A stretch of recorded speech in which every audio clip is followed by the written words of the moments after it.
if I did a soil test of the soil right next to the roots, that, you know, within a couple of millimeters of the actual root hairs, that soil would have different NPK, different acidity, and different levels of you know, microorganism counts, different types, you know, basically almost like a different ecosystem.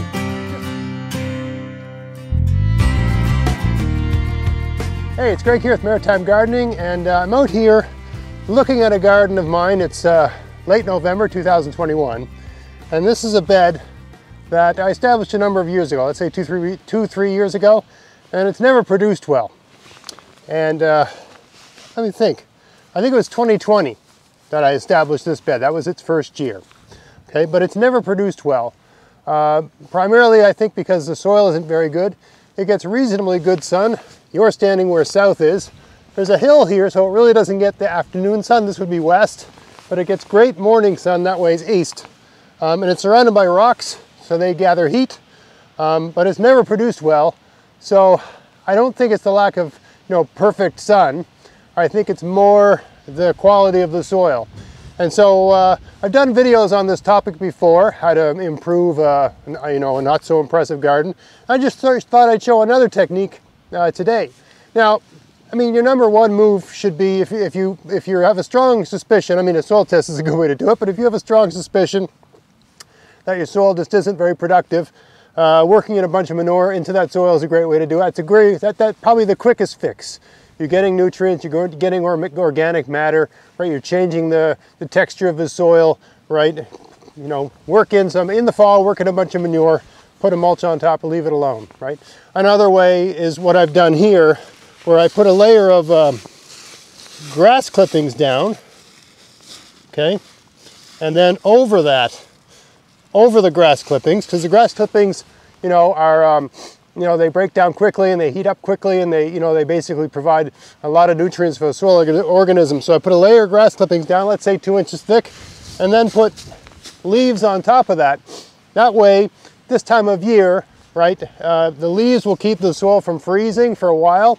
You know, by for a while, I mean for a few extra weeks, right?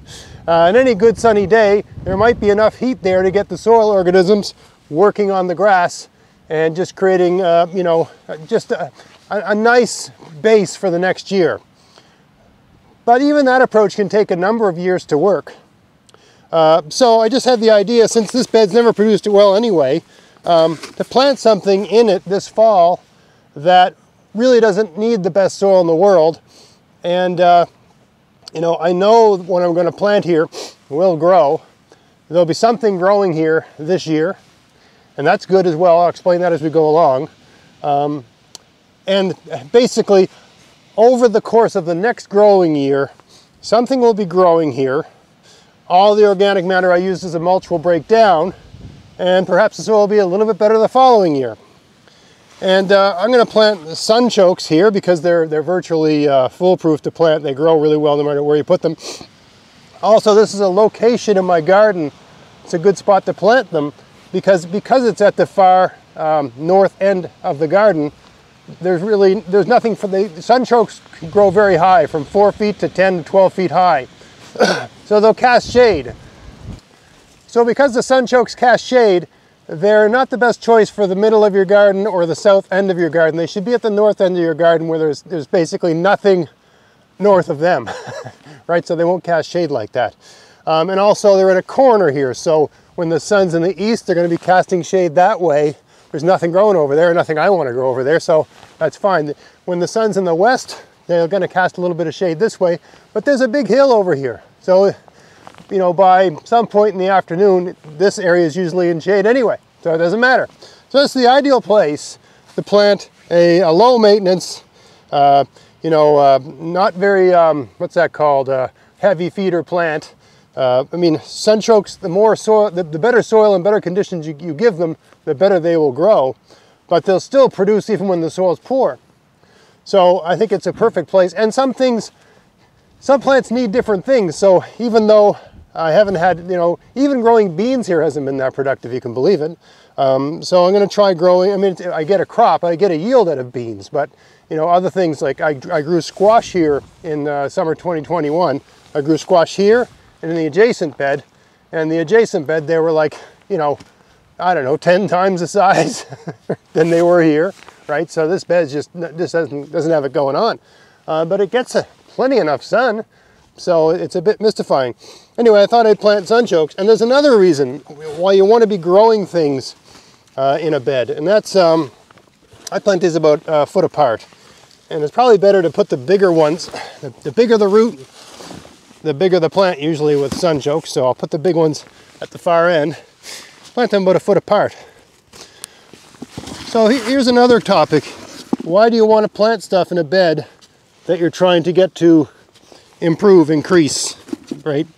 And that's because as soil scientist Robert Pavlis, or you know, he's the book that he's the master gardener. He's a master gardener who wrote the book Soil Science.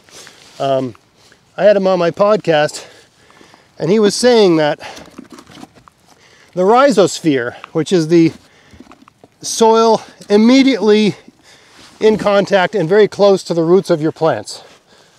Okay, rhizosphere.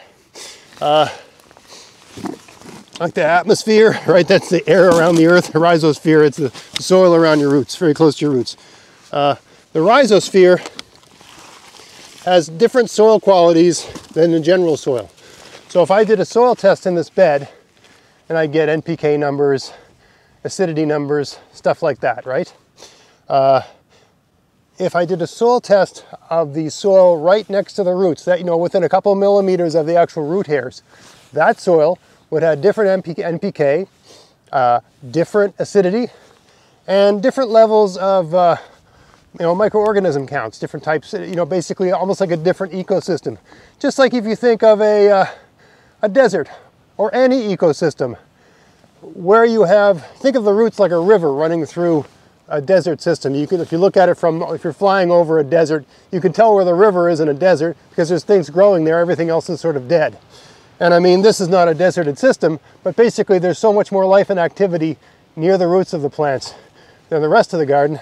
And that is because some portion of the energy that plants gather from the sun through photosynthesis, sure, they store it up in their roots, right, as calories, but they also it also finds its way into the soil, right? And that brings around all these different microorganisms that improve the soil quality in the soil directly in contact with the roots, right? So the plants are literally farming the soil around them. You know, they're throwing out something they know will bring things in that's going to make the environment more favorable to them. So by mulching, which favors the microorganisms, and by growing something, which if you know anything about sunchokes, they definitely put out a root system, right? So by doing that, you know, I'm going to be changing this, you know, ecosystem in a way that's favorable to soil organisms. Now it's starting to rain, of course, so I got to finish this up quick. It's already mulched here, but the soil is relatively workable. So I'm just going to dig these in about 3 inches. I'm literally just reaching down into the soil, digging a hole with my hands, sticking the sunchoke in, moving the soil back, and putting the mulch back. Right, I'm doing it all by hand. It would be easier to do with bare hands, so I feel things better. But this will work just fine. Right, now I should have done all this before I put the mulch down, but it's not the end of the world. I can actually feel in this soil, it is very, very wet here. This is really wet soil. So that could be part of the problem. It could be that there's water coming down from this hill and just making the soil too moist. That's entirely possible. Let me bring the camera over a little closer, you see what I'm doing here. It's always good to get out there, and spot here seems a bit more tense. You know, it's always good to get out there and just get your hands in the soil and have a feel at different times of the year, even when you're not gardening, right? Just to get a feel for what's going on in that space. So I can feel, because I'm in here with my hands,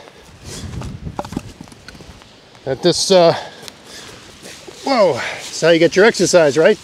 That this soil is, yeah, a bit wet, to say the least. Now this mulch seems quite thick right now, and I'm planting these about 3 inches deep.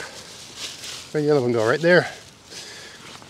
But this will compress over the course of the winter with the snow and the rain and the hail and the ice and all that wonderful stuff, right? It's hard to see what I'm doing here, but all I'm doing is just digging a hole, putting the sunchoke in, putting the mulch back.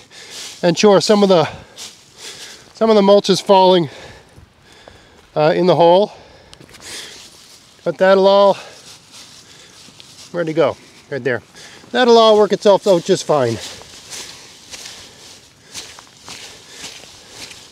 You don't have to plant sunchokes. You can plant anything, you know. You could just mulch this and plant beans next year, but you know, if you've got an underperforming garden, you don't want to plant something that's very demanding, that's for sure. I should really be doing this from the other angle.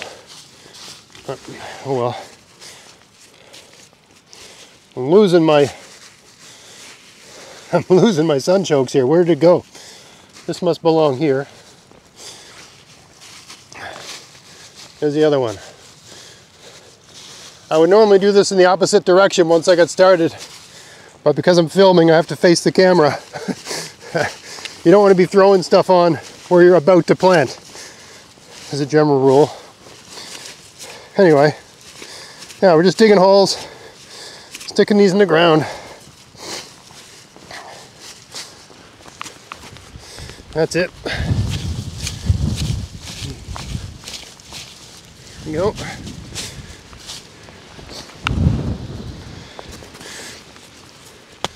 Another good thing to plant here, because you only have to harvest them once. This bed's really hard to, you know, to manage because of it's in a corner.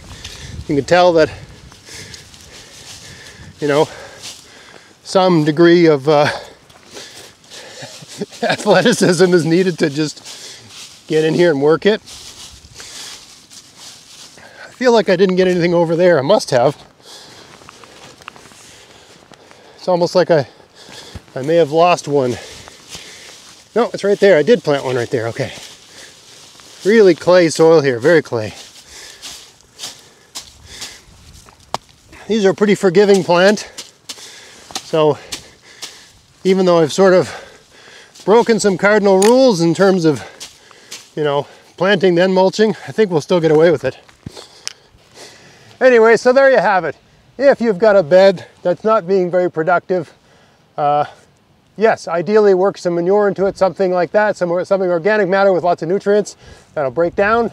But let's say you're too busy or you haven't got the time or whatever, you know, like for me to get manure, there used to be a place just down the road where I could get it, but now I got to drive like half an hour to get it, which doesn't seem like much, but you know, you get a busy life. Sometimes that's, you can't even find that time in an entire weekend, right? It's half an hour each way. You got to gear the car. You know, it's basically like 2 hours really when you think about it. So you might not have that in a whole weekend. Then the rest of the week you're working all week and you can't do anything or go anywhere, right? I mean, we gardeners, we garden 2 days a week. The rest of the days we're usually doing our day job, right? So you got to figure out ways to make that all work in your life. Because if you put it off till next week, you put it off till next week, you put it off till next week, before you know it, the ground is frozen. And you got to wait till April or May, right? So sometimes you just got to work with what you got. My son had just mowed the lawn. I had this nice green grass. We throw that on there. I picked up some bags of leaves on the way home from work. Just people had stuck them out because it was like garbage day. I threw that on top. And today I was out in the garden just doing some work and I thought, hey, why don't I put some sunchokes in there? That way I can just leave it like that all summer long. The sunchokes will grow no matter what. And you know, whatever magic happens around the roots of the sunchokes, maybe that'll give the garden some sort of advantage for the next year. Since it's such a good spot for sunchokes, I'm going to grow them here for 2 years, right? Because the garden's never been that productive anyway, so why not just devote it to that? There's a little space on the other side of the fence where I'm going to grow some sunchokes as well, because as far as I can tell, they're deer-proof. Deer won't bother them, right? The times I've grown them outside the fence, haven't had any problem with anything bothering them. So they're also a great plant if you've got a section of your garden that's, you know, getting attacked by deer and all that sort of stuff, if you like them. But yeah, one more way to deal with an unproductive garden is plant something in it that's relatively low maintenance, keep it mulched, and just leave it like that for a couple of years. You know, so next November I'll harvest these sunchokes, I'll put some back in the ground like I always do, and just leave them for another year like that, right? And you know, 2-3 years, whatever, using this approach in this bed. Then I'll move the sunchokes somewhere else where I don't think it's performing very well. It's almost like letting the garden lie fallow. Sure, the sunchokes take up nutrients, but because they're a plant that will grow just about anywhere, if you plant them in a lousy place, they'll grow. You plant them in an amazing place, they'll grow. If they're in an amazing place, they grow better, of course, right? But the fact that there's some plants that just will not grow, like the squash I grew here, they're heavy feeders. They were just pathetic. They just would not grow. So the soil clearly does not have what they need. So anyway, we'll try this for a year. And it's another good soil test without paying for a soil test. If the sunchokes don't grow in this soil, I got some serious problems. I got to do something here, right? Maybe raise it up a little bit. Maybe it is too wet. I can feel in there it's very mucky and wet. So probably not getting good drainage. There's a hill here. There's probably water coming right. It's almost like an underground river maybe coming through here. I don't know. That could be the problem. But you just play around with these things. You try things year after year and see what happens. So anyway, one more solution for an underperforming garden, or put it another way, one more thing to try with an underperforming garden. Right? If I can't get sunchokes to grow here at all, you know, then I gotta think about it some more, right? But I'm pretty confident they'll grow because they're just so such a forgiving plant. But anyway, I hope you found that interesting. If you did, please like, share, subscribe.